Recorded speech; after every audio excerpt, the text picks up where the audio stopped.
السلام علیکم محترمین، الله تعالی متون جوړ او خوشاله او آباد او ژوندۍ لره. دوستانو د سورۃ الفاتحه وظیفه در سره شریک کوم. دغه وظیفه کول انسان ته ډیر هغه څه ورکوي چې انسان یې غواړي. محترمینو، نن نوې وظیفه ده، د دې وظیفې ورد وکړئ ان شاء الله. دا ډیره تاثیرناکه وظیفه ده چې سورۃ الفاتحه، یعنی سورۃ الفاتحه ډیر اسانه ده. هر کس زده ده، که کوچنی ده، که نر ده، که زنانه ده، که لوی ده. سورة الفاتحه سی شناخته سورت ده، الحمدلله شریفه ده. دا سورة الفاتحه دا د انواراتو او د برکاتو یو مجموعه ده. دا سورة الفاتحه د قرآن کریم خلاصه ده. ټول قرآن کریم په دې سورة الفاتحه کې رانغښتی ده. دا یو داسې عظیم سورت ده د قرآن کریم کې چې طاقتور سورت ده، هغه سورت الفاتحه ده. د قرآن کریم چې کم شروع کیږي، د قرآن کریم چې کم آغاز ده، هغه هم له دې سورت الفاتحه مبارکې څخه کیږي. او دا سورت د هر مشکل کار د خلاصولو لپاره یو بهترینه ذریعه ده. د دې صورت په برکت سره انسان د زندگی هر مشکل ختمولی شي. د دې صورت په برکت سره د انسان د زړه هر جایز ارمان الله تعالی ورپوره کوي. که د ده په زړه کې د ښې رشتې، د ښه نکاح چې ده ته خوښه وي هلته وي، دغه به الله تعالی ورپوره کړي. یا د ښه مال حلال رزق غوښتنه کوي له الله تعالی څخه چې الله تعالی راته دومره مال او دولت راکړي چې د الله تعالی په لار کې هم مصرف کړم. ګورئ، دنیا ګټل هېڅ حرام ناروا کار نه ده، خو چې حلاله یې. داسې هم نه وي چې ټول عمر په دنیا پسې ځغلې خو د الله تعالی عبادت دې پرې ایښی وي. نه، هغه خپل 5 وخته فرضي لمونځ خپل وخت باندې کوه، نور بس ته وپوه شوې خپل کاروبار دا تا ته شریعت ممانعت نه درکوي چې تا له کاروباره راوګرځوي. ولې؟ ځکه چې انسان په زندگی کې پیسو ته ضرورت لري، ښې زندگی ته ضرورت لري، موټر ته ضرورت لري،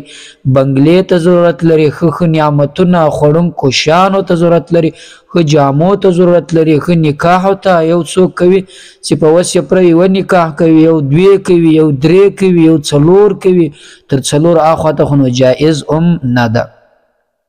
نو لہذا محترمینو، د هر مشکل کار د خلاصولو لپاره دا سورۃ فاتحه چې ده دا یو بهترین علاج ده. او د انسان د ظاهري او باطنی بیماریو لپاره هم د دې سورت یو طاقتور عمل ده. ظاهري بیماری دا معنا چې د انسان پر بدن باندې مسلط وي، هغه که هر قسم ته بیماری وي، حتی د کینسر غوندې سخته بیماری هم چې انسان په اخلاص باندې د دې وظیفې عمل وکړي، الله تعالی به جن خلاص کړي. بل داسې کوچني کوچني چې کم د انسان پر بدن باندې کمی بیماریانې مسلط وي او د انسان په خپل بیماری باندې سر هم نه خلاصي، یا د جادو له لحاظه یا د سحر د کوډو له لحاظه د انسان پر بدن باندې مسلط وي، د دې لپاره هم سورۃ الفاتحه یو بهترین او مجرب او طاقتور عمل ده. نو ځکه چې دغه سورۃ الفاتحه ته سورۃ الشفاء هم وایي، ځکه چې په دې کې شفا ده د ډیرو زیاتو بیماریو. هغه که هر قسم ته وړې بیماری وي که غټې وي، چې هر قسم ته بیماری د انسان پر بدن مسلط وي، ظاهري د دې په برکت سره ختمیږي. یا د انسان په بدن، د انسان په نني باطني کې بیماریان زیاتې وي، هم دا سورۃ الفاتحه ختموي. که یو انسان ووایي چې باطني بیماری څه شی دی؟ باطني بیماری دا ده چې د انسان په زړه کې حسد ده، کین ده، بغض ده. او د حسد دومره تاوان کوي، مثلا حسد د بغض داسې ده چې یو انسان ته الله تعالی مال او دولت او ښه نیک اولاد ورکړی وي، ته ورباندې سوځې او دغه خواست کوي، دا د په زړه کې ارمان چې کشکې الله تعالی دی مسکین کړی وی، کشکې الله تعالی دی پر مخ نه وبولی، زه بولی وم. خو په دې سره هغه ته نقصان نه رسیږي، هغه انسان نور هم کامیابه کیږي. ته د لاندې چوکاټ لاندې زینې ته راغورځې، په دې کې ستا نقصان ده. ځکه چې حاسد او دغسې له یو چا سره بغض کوي، هغه انسان هېڅکله د خیر پر غونډۍ د کامیابۍ غونډۍ ته نشي ختلی. نو دغه باطني بیماري چې د حسد، کین، بغض ده، یا د انسان په زړه کې غلط شخکون راګرځي یا انسان غلط مثلا رابطې لري ناروا کارونه کوي هغه د زړه سي کم نور د صفاواله دغه سي ختم سوی وي دغه د بیماری علاج لپاره هم د سورۃ الفاتحه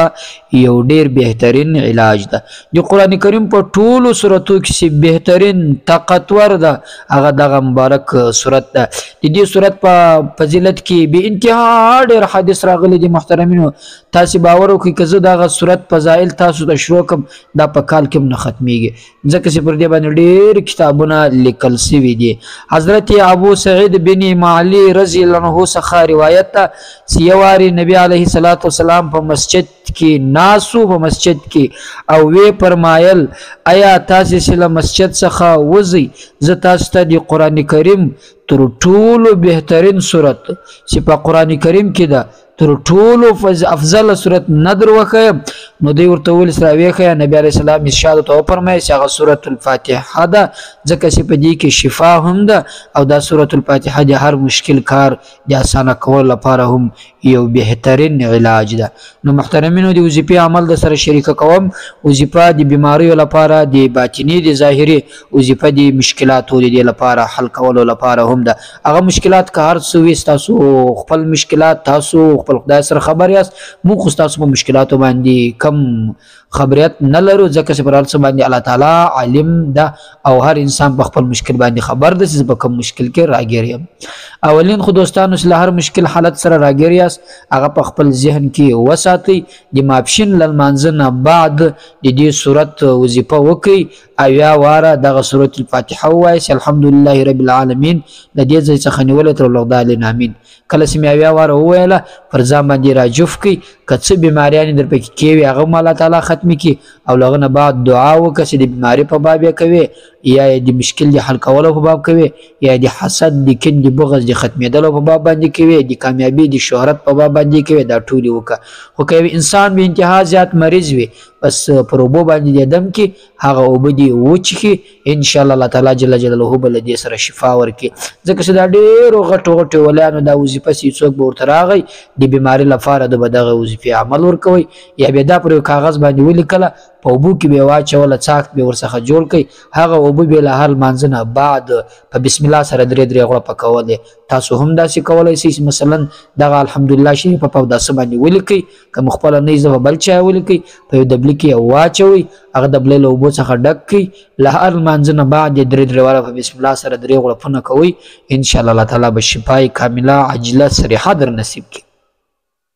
محترمین خدای دې وکړي دا وظیفه تاسو خو کوي وي له نور ملګرو سره هم ضرور شریک کړئ کې شریک کولای نسی دې وظیفه د عمل له نور ملګرو سره هم وخیاس او دا هم زده کوي په کار درځي سبا سي څوک پښتنه دې په باب د صورت په باب باندې کې تاسو ته ټول معلومات وي الله تعالی مسپارم السلام علیکم ورحمت الله وبرکاته